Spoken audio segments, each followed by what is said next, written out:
Good morning, all of you. Today, again, all of you, welcome back to geography class. And today I'm going to start the fourth chapter. And you will going to study about the structure of the earth, in which you will study the interior structure of the earth. Already in the previous classes, as all of you recall, you have studied about the crust, mantle and core. And so, I will just explain it in more deeper. I will take you in more deeper and you will come to know more things. So let's see here. So now you can see here on your screen, all of you, and you are going to study about the structure of the earth. And this structure you will going to see, you will study about the interior structure of the earth. So in the previous classes, you have studied that the earth has, the interior part of the earth is divided into three layers. Now what are they? They are the crust, mantle and core. Well, now in class 9th, you will be studying some more things. And so you can see here, the crust is again divided into two layers. What are they? They are the upper crust and lower crust. And mantle is again divided into two layers, and they are the upper mantle and lower mantle. And core also is divided into two layers, and they are the outer core and inner core. But before I explain you about the crust, mantle and core, we are going to see some important things. That is, that all of you already know, in the previous chapters you have studied the three realms, that is lithosphere, hydrosphere and atmosphere. Now, lithosphere means the crust, means the solid part of the earth. So, in this chapter, you will study the solid part, but the interior structure of the earth. But all of you know that nobody actually has gone much deeper inside the earth. The scientists, they have discovered the so many planets and satellites in the universe by the help of the telescope. Now they can even have discovered the new galaxies and so many numerous stars and star systems. Even the scientists, they have able to discover the most interior parts of the ocean. Very, very deep parts of the ocean have been explored. Well, but nobody actually has able to gone in the interior part of the earth. And the successful drilling actually even is done only up to 8 kilometer, not more than that. So, and if you see the comparison with the 8 kilometer, the thickness of the upper crust is only 30 kilometer. So this way, if you'll see, the scientists not even have gone through they have not even have explored properly the upper crust. So there is a question that how the scientists have come to know about different things, so many things. And so let's see here. So what is the source of knowledge? So on your screen, if you see here, already I have shown you. Usually the scientists who study the interior part of the earth, they are called geologists. And the study of the inner structure of earth usually is done in a separate branch of science, and it is called geology. So geology, it deals with the study of the interior parts of the earth. Now, so let's see here, what are the source of the knowledge? What are the source of the knowledge of the interior of the earth? So look here. The first thing is the study of physical properties. Physical properties of the inaccessible regions of the earth. Even there are numerous areas, so many parts of the earth have not been properly explored. Now here in these parts actually, like in the interior parts of the plateaus, mountains, so they are actually on the above the surface. So by the study of the physical properties of the different rocks, by the study of the physical properties of the different types of soil and different materials which are found in these rocks, by their composition. So this is the first source of knowledge. Second is the study of the velocity of the earthquake waves through the earth.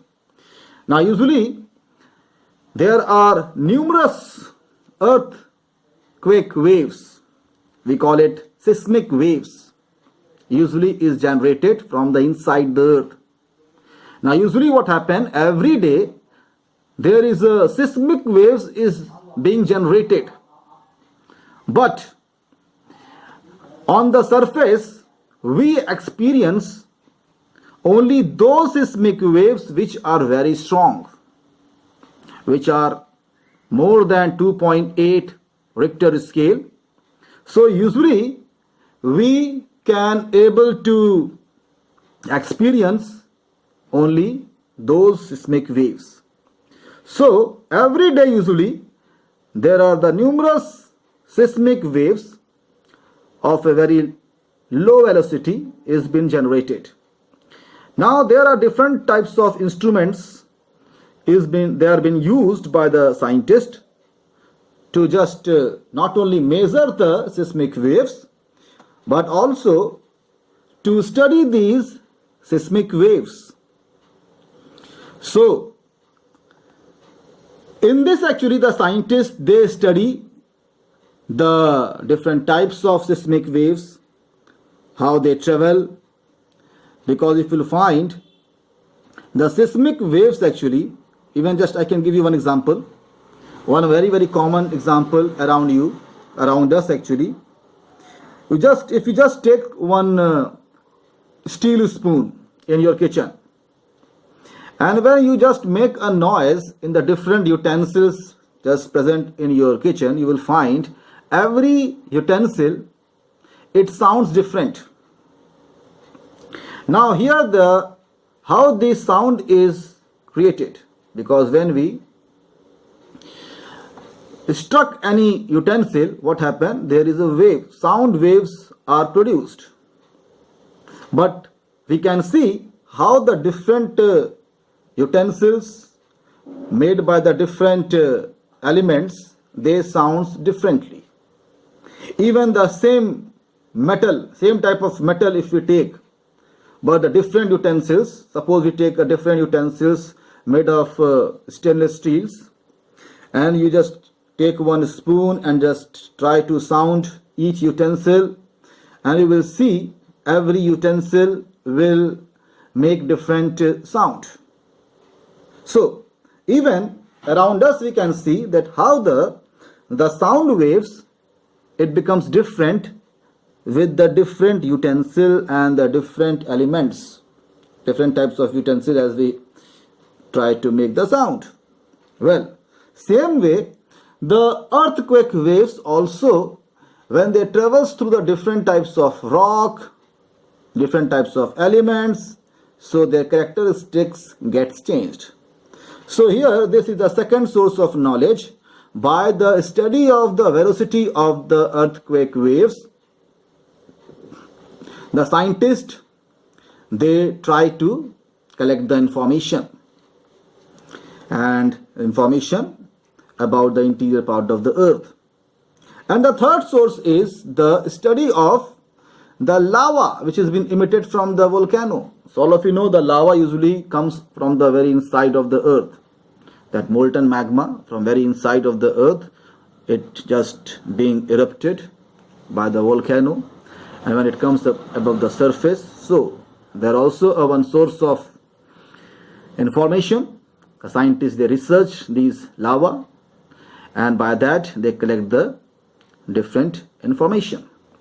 So these are the three sources of knowledge which provides the different information, and according to this information the scientists, they have come to know about the different things inside the earth. Now what are these three sources?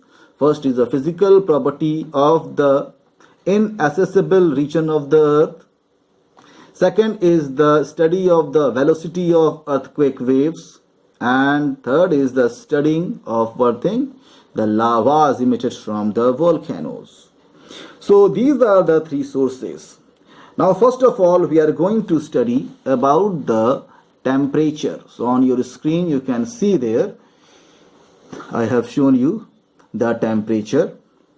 Now usually what happens, the temperature, as we all of you have studied in the previous classes, that as we go up in the atmosphere, so what happened to the temperature?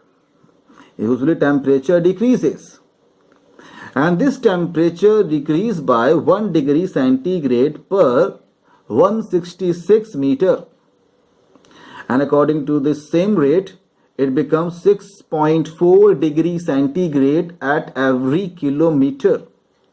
Now this is the rate of temperature being decreased when we go up. But here, when we get inside the earth, what happened? It's just opposite. Now here temperature increases, but this rate is 1 degree centigrade for every 32 meter. But this temperature decreases only up to a certain depth, that is only up to a 48 kilometer. The temperature increases with the rate of 1 degree centigrade for every 32 meter. So like this if you'll find, now at the depth of 48 kilometer, the temperature increases by 1200 degrees centigrade. Then at the depth of 400 kilometer, temperature increases by 1500 degrees centigrade. And at the depth of the 5100 kilometer, that is in the core, temperature increases by 4300 degrees centigrade. So this is how you can see that what happens as we go down with the depth, temperature increases, and you can see in the core what happens to the temperature. Temperature becomes so high, that is 4300 degrees centigrade. That's too much, too hot. Well, so the question now arises here, that why this temperature increases as we go down. Now the first thing, as we get inside the, for this actually you should know about one thing about the origin of the earth. And when one very common, the theory about the origin of earth is that most of the scientists, they believe this, that all the planets actually, that billions of years back actually all these planets were the part of sun. So what happened? Because some very strong star, the scientists they named it Noah star, was passing very close to the sun, and what happened? It just goes on its way, but by the gravitational force of that Noah star, a large amount of molten magma, it came out from the sun. But what happened? The Noah star, it just goes on its way, and this molten magma in the different forms, big and small size, they start revolving around the sun. After what happened? They solidified and they form the different planets and even the satellites. Well, so like this if you see, in the beginning actually earth was a ball of molten magma. So what happened when the solidification takes place, only the upper part get solidified of all these planets. And this is why inside the earth still it is very hot. The same magma, molten magma is found. Another thing is, as we get down at the depth of 100 kilometer, there are large quantity of radioactive minerals are also found at a certain depth. Some are found at very low depth, but some of them usually at a very great depth, that is 100 and maybe beyond that also. And all of you know these uranium and thorium, beryllium, these are the radioactive minerals. And as they are the radioactive mineral, continuously they radiate that radiation, and they also increase the temperature. So these are the two common things which we can say. The first thing is, because of the origin I explained you, that inside the earth still the magma is found, because earth in the beginning was a ball of molten magma and the only outer part actually is solidified. Second thing, the presence of the radioactive mineral, that is uranium, thorium and beryllium and so many, they also increase the temperature. So this is about the temperature. So now next we are going to see about the pressure inside the earth. So on your screen you can see about the pressure, and at the different depth you can see different type of pressure. Now before that, let me explain you here. Now usually the pressure is measured in pound, and at the sea level means zero, right? Usually the pressure of the atmosphere, here they actually on the sea level means on the ground there is no pressure. The pressure is, that is only of what thing? Atmosphere. So the pressure of the atmosphere here is 14.7 pound. What it is? 14.7 pound. And 14.7 pound, we call it 1 atmospheric unit. And according to this unit, at the depth of 2500 kilometer, this pressure increases and it becomes 1 million atmosphere. And in the center, means at the core, 5100 kilometer, at this depth, this pressure, it increases by 3.5 million atmosphere. So this is how you can see that as we go down, it's not only the temperature but also the pressure also increases with the depth. Now about the pressure you have seen here. Now the third thing we are going to see about the density. So let me just show you the density on your screen. And first of all, about only I will going to see about the density here. Now about the density, first before I start this density, let me explain you about the density. You have already studied about the density in physics and in science subjects. Well, so all of you know the common thing about the water, density of water, then the density of wood. Now why the wood actually, when we throw on in water, it floats? Because the density of wood is less than the water. But when we throw iron, what happens? Why it drowns? Because the density of iron is more than the water. Well, this is how, if you see, the density of the different minerals or elements are totally different. Well, and inside the earth, as we go inside the earth, the different layers are formed by the different elements, different composition of minerals. And so this density also keeps on increasing as we go down. Now here one common description about the density. Now how the density usually is measured, in which unit? So usually you have studied that the density of any mineral element is measured, that is by the weight per unit volume. According to this, one example is gram per cubic centimeter. So this is a one unit of density, gram per cubic centimeter. So this unit can be taken such a way, means different scales can be used. Well, now at this weight, if you see the Sial, Sima and core, Sial, Sima and the core, it is given here core actually, but it will be the knife, Nife we call it.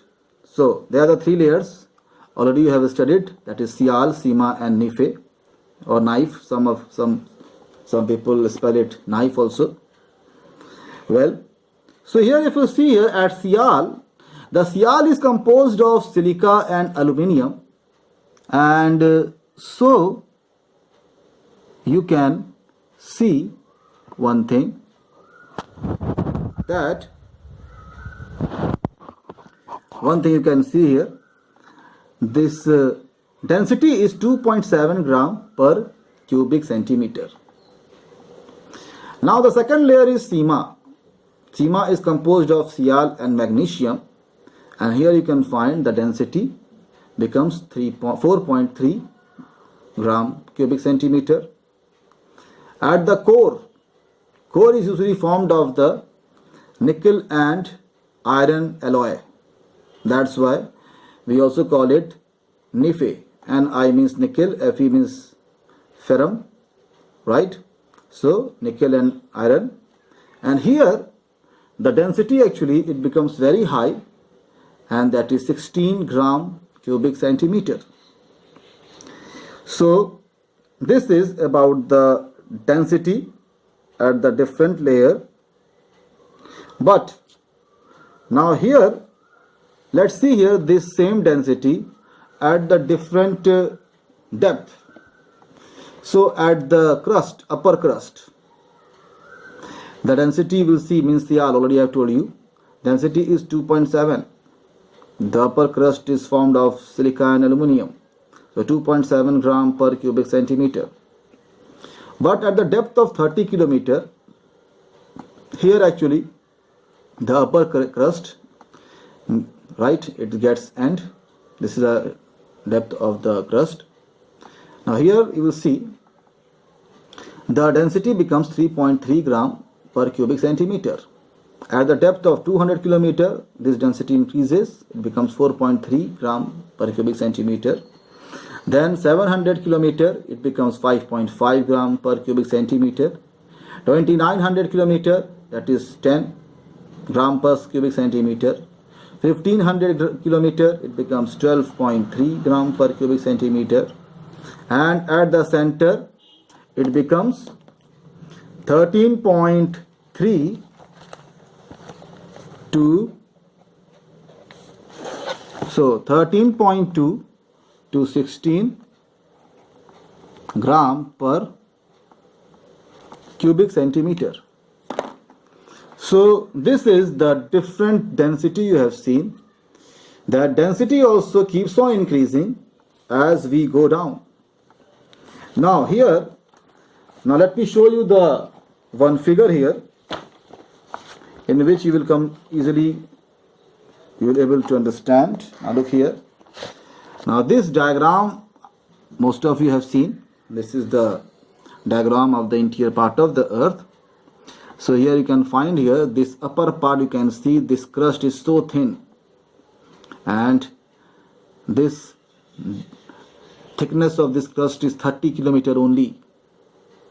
Then the second layer is mantle. You can see mantle is very wide, very thick, and even mantle, and then after that outer core, and this is inner core. Well, now here I am going to show you one more diagram here, and this diagram. So here I want to show you this diagram why.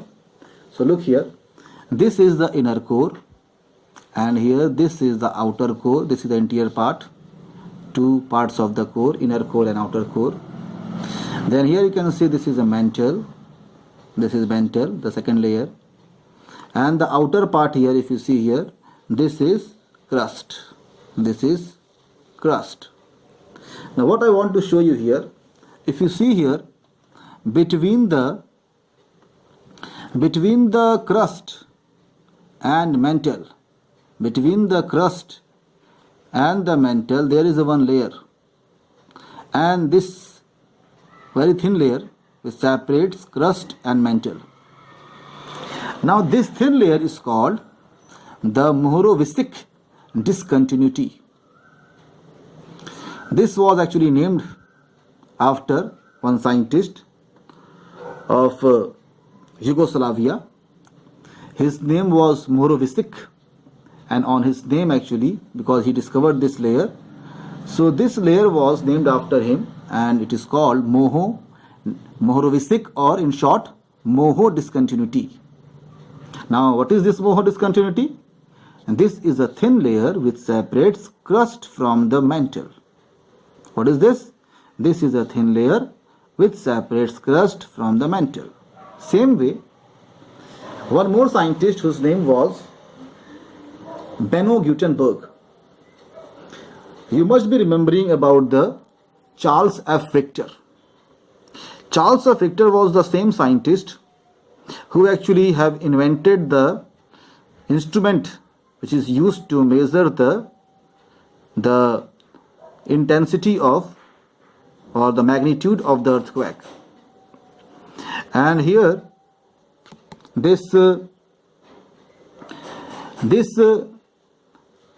okay, so this actually, the Richter, Charles F. Richter, his name was Charles F. Richter, and on his name actually this instrument was named as the Richter scale. So he has one assistant, his name was Benno Gutenberg, and this is the same Gutenberg, Benno Gutenberg, who afterwards discovered one more layer that separates core from the mantle. And this thin layer which separates core from the mantle, it is named after him, and this is called Gutenberg discontinuity.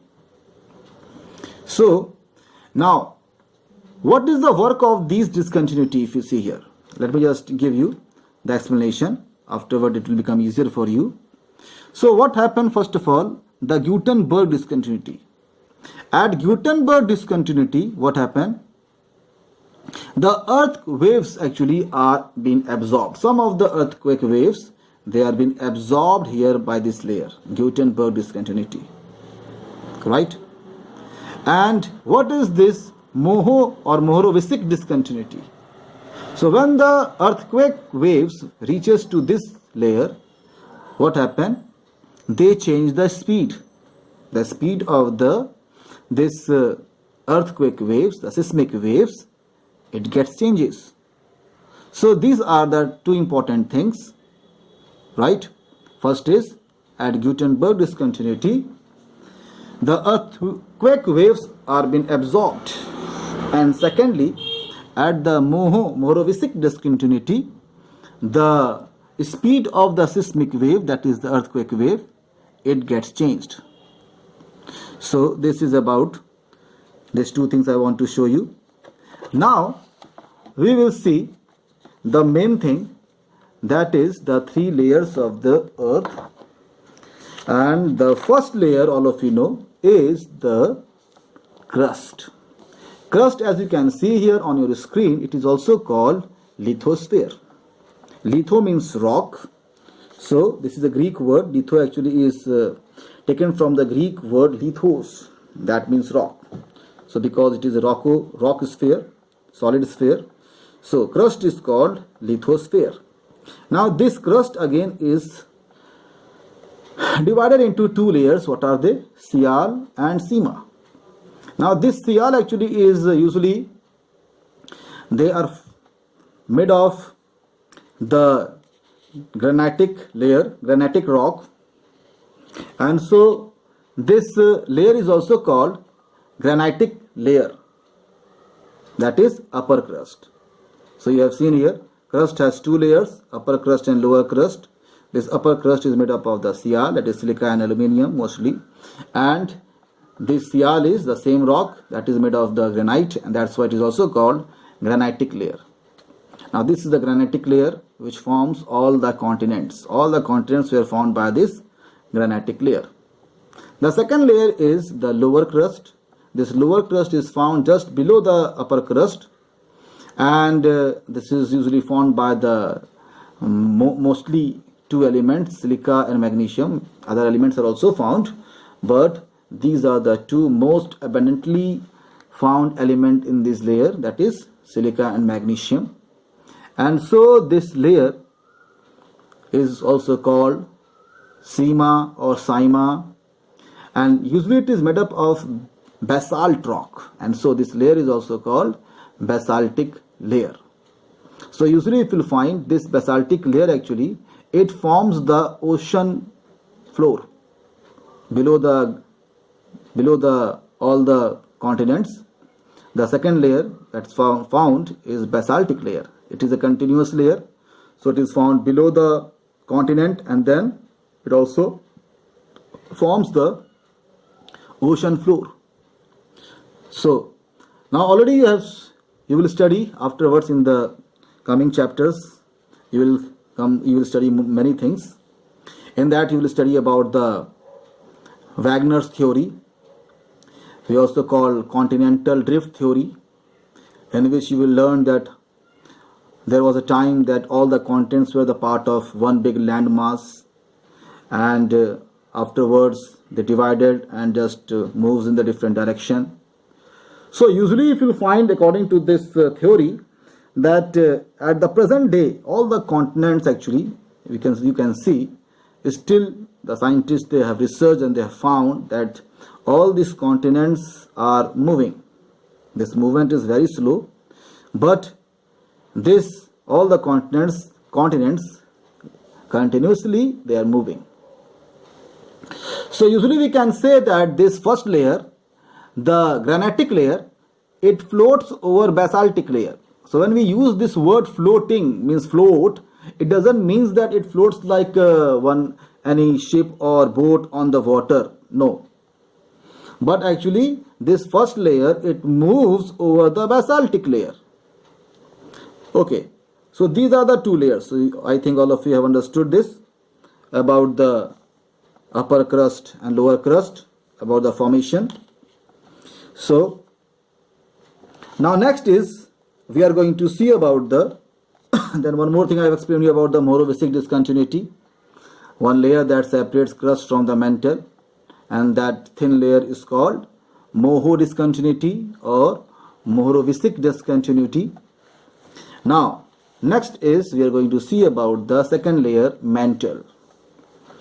So this mantle again is divided into two layers. What are they? Upper mantle and lower mantle. The upper mantle is also called asthenosphere, while the lower mantle is also known as mesosphere. So this layer, actually, if you find here in this mantle, both the layers, usually they are formed of the magnesium. There are so many minerals are found, and mostly they are composed of magnesium, iron, silicates. So magnesium, iron and silicates together, they are the major minerals, elements found in this layer, and some amount of sulfides also are found here, and even nickel also is found here in this layer, mantle. So they are the upper mantle, asthenosphere. Second one, lower mantle, that is mesosphere. Now one important thing I would like to tell you. Now that is, all of you know about the magma, molten magma, and all of you think that the magma is found inside the earth, And most of the students, they think that the magma is found in the core. Here in the core, no, it is not found in the core. So where does this magma lies? Where are they found? So actually the magma lies in the asthenosphere, means the upper mantle. This is the layer where the most of the magma is found. And as we go down, so what happens? In the mesosphere, it gets solidified. Now usually in the second layer, mostly from here, the major elements, you will see the nickel and iron, and they are also alloy. And here actually solidification starts. So actually the core, actually the most inner part, that is core, it is not a liquid form. Usually it is a solid, very very solid. Already I explained you about that density is very high. Now the density I told you 16. The maximum density at the core is 16, that is 13.3 to 16. Now at this so high density, it is impossible for any material to be found in a form of liquid. And this is why at the core, this whole core actually, outer and inner core, and even some mesosphere also, here this whole interior part of the earth usually is a very very solid part. So one thing I think all of you have understood, that the magma is found in the upper mantle, that is asthenosphere. So asthenosphere is a place, location where the magma is found in a liquid form, and otherwise in mesosphere it becomes very very solid, right? And usually the solidification starts from the lower part of asthenosphere. So as we go down, mesosphere is totally solid, and then core is rock solid. So let's see. So this is about the mantle. Now the last layer, the most interior part of the earth, as you can see, it is a core, and core also is known as barosphere or barysphere. In some of the book you will find it is also written barysphere. So well, it is also count maybe barosphere or barysphere. That is the same thing. Now core again is divided into two layers. Now what are they? Outer core and inner core. Now this central part of the earth is actually, as all of you know, this is known as the core. Now this actually is consist of the dense nickel iron alloy. I told you about the NiFe, NiFe, Ni for NiFe, right? Now here, as I told you, temperature is found very very high at the core, that is in the outer part, 2700 degrees centigrade to, I have told you, that is how much? It is 4300 degrees centigrade. So from 2700 degrees centigrade to the and very very interior part where the temperature is found 4300 degrees centigrade. So here temperature is very very high. And I told you this core actually, the outer perimeter of this core, it commences at the Gutenberg. Means this mantle actually is separated from this core again from a very thin layer, and what we call it?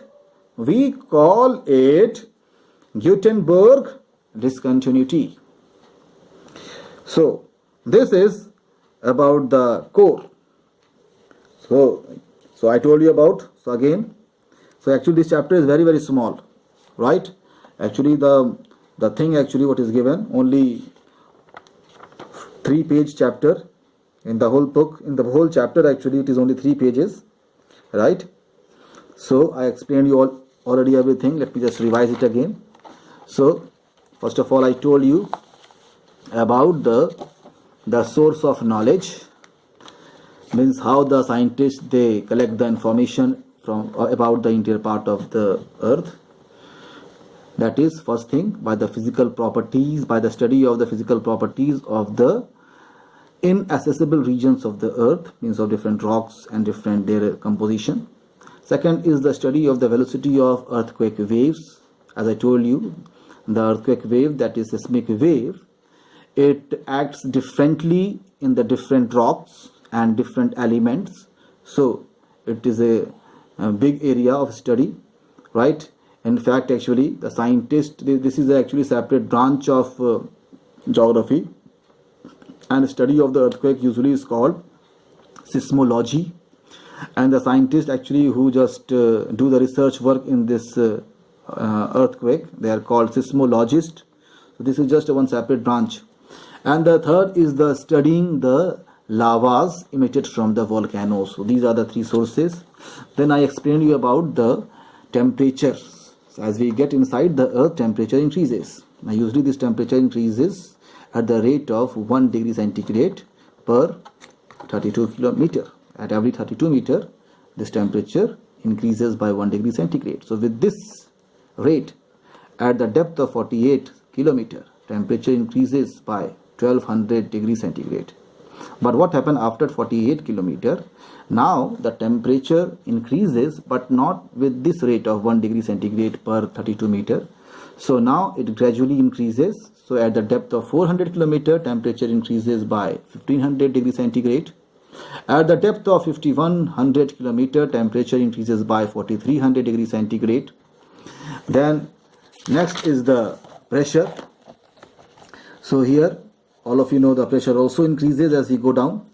So here usually at the level, sea level means at the ground surface, usually near the seashore, usually that height usually we used to take it as 0, because as you go up, you will see on the plains the temperature keeps on increasing. So plateaus and then the mountains keeps on increasing here. So at the sea level means 0. Usually the atmospheric pressure, there is the average atmospheric pressure is measured as 14.7 pound. And this 14.7 pound usually is taken as 1 atmospheric unit. We call it also as 1 atmospheric unit. That is the pressure. That is the pressure created by the atmosphere. We also call it atmospheric pressure. So this is 1 atmospheric unit. So with this unit now, at the depth of 2500 kilometer, this pressure increases by 1 million atmosphere. And at the center, at the core, that is the depth of at the depth of 5100 kilometer, this pressure increases by 3.5 million atmosphere. So this is how you can see that atmosphere also just increases very rapidly here. Then the second thing, I have explained you about the density.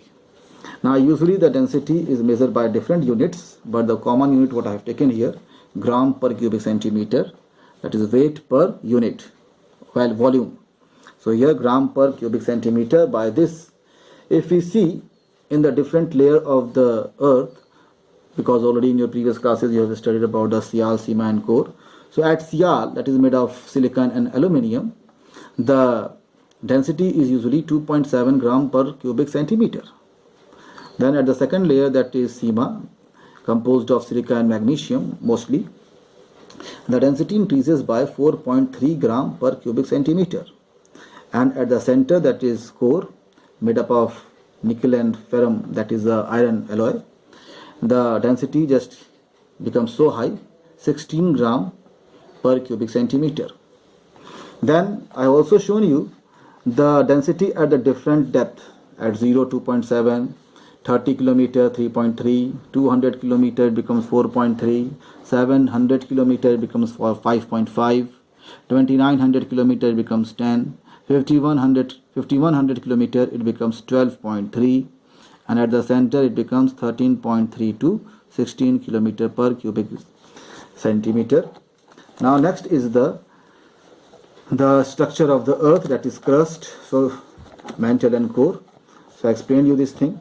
The crust, that is lithosphere, has two layers, upper crust and lower crust. Upper crust is made up of mostly silica and aluminium, and mostly it is formed of the granite rock. That's why this layer is also known as granitic layer, and usually all the continents are formed by this layer, these rocks. Second is the sima, lower crust, made up of sima, that is silicon and magnesium.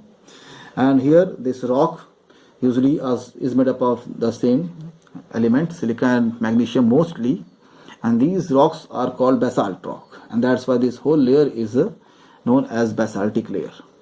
Then the second is the mantle. Mantle, I told you again, two layers. Upper mantle, which is also called asthenosphere. Asthenosphere is the layer where the magma is found. Second layer is the lower mantle. We also call it mesosphere. Now from the lower mantle, what happened? Usually it is in solid form. Why? Because the density becomes very high, and for any element to be found in a liquid form, it is very difficult. And the most inner part, all of you know, this is a core, which is also called barometer or barysphere or barosphere. Now it has again two layers, outer core and inner core. Now here what happened, you can see, we have already seen density is very high, 13.2 to 16 gram per cubic centimeter. We have seen the temperature also is very high. It is actually becomes 5100 centigrade. Temperature becomes how much?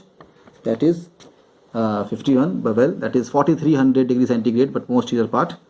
Then next is we have also seen about the pressure. Pressure also becomes very high, and at this depth, pressure becomes 3.5 million atmosphere. Now before we end this chapter, let me just tell you some more facts about this chapter. So we are going to see about this thing. Now in your book, actually, if you'll find, there is this mind map is given here. This is you can see here in your book, structure of the earth, and this is a mind map. This is crust, mantle and core, and this map actually will be easier for you to remember all these things. So all of you go through this map, and let me just read you some let me just tell you about some important facts. So the first thing is, if you move from the surface of the earth towards the center of the earth, you will find what thing? Already explained you that the temperature, pressure and density, they all keeps on increasing. Second thing, I explained you, the temperature of the earth interior, it goes on increasing, and by which rate? 1 degree centigrade for every 32 meter. But this rate only, you can find this rate only up to a certain depth, that is 48 kilometer. After that, actually what happened? Temperature increases, but very gradually. Next is, the high pressure in the interior of the earth exercises a very powerful influence on the temperature and physical state of the earth, right? And this is why you can find inside the earth, already we have seen, because temperature increases, well, at the same time pressure also increases, and because of the pressure, even inside the core, if you see there, the temperature is very high, but because the pressure is also very high, and that's why the material are found in a very rock solid form, not in a liquid form. So we already explained you that molten magma is found only in the upper mantle. We also call it asthenosphere. Okay, now this chapter is over now. All the best, all of you. Goodbye.